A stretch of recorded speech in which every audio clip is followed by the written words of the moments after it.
Ya, tunasema bye bye kwa kiongozi wetu ambaye tulikuwa tunampenda sana, na ni kuamkia siku mbili ambazo zimepita, ikiwa ilikuwa tarehe 15 Oktoba 2025.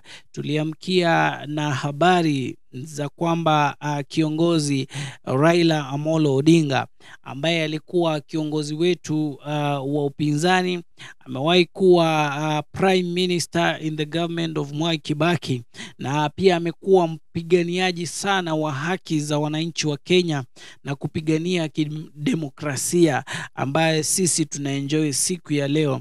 Aliweza kutuaga tarehe 15th October this year.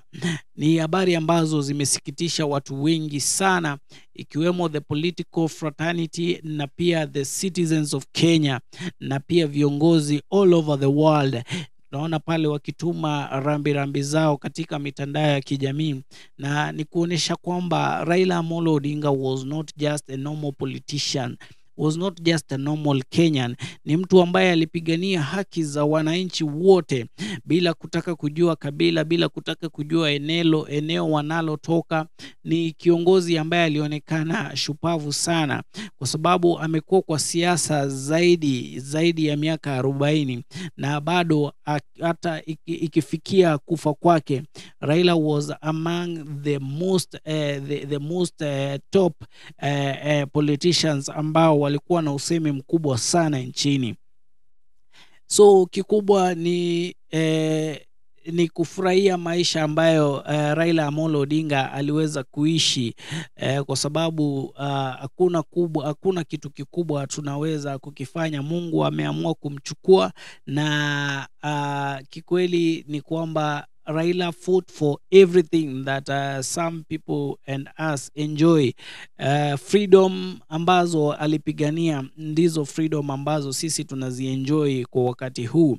Ni baba ambaye alipigania demokrasia ya nchi, na ikiwemo siku moja kuna mtu ambaye ataandika kitabu cha demokrasia ama ugatuzi, itakuwa makosa makubwa sana kama jina la the late prime minister Right Honorable Raila Amolo Odinga alitakuwa katika pages zake za kitabu hicho.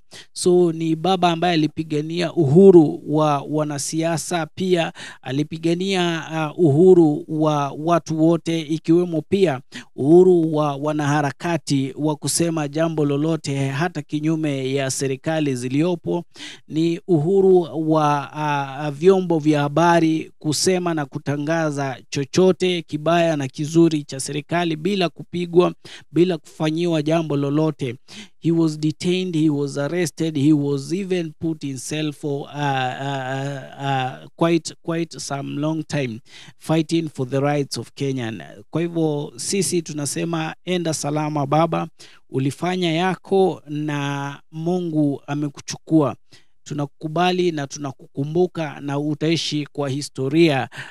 Vitabu vyetu vya historia lazima vitakamilika jina lako likiwa pale. So let us continue praying for peace and calmness. Tuombee familia yake kila laheri, na wakati huu mgumu kwa nchi nzima, tunaomba tukaweze kuwa kifo chake kikatulete pamoja kama jamii ya Wakenya, na viongozi ambao wamebaki wakaweze kuwa kielelezo kwa jamii, kama vile the late Right Honorable Prime Minister Raila Amolo Odinga was to the political fraternity.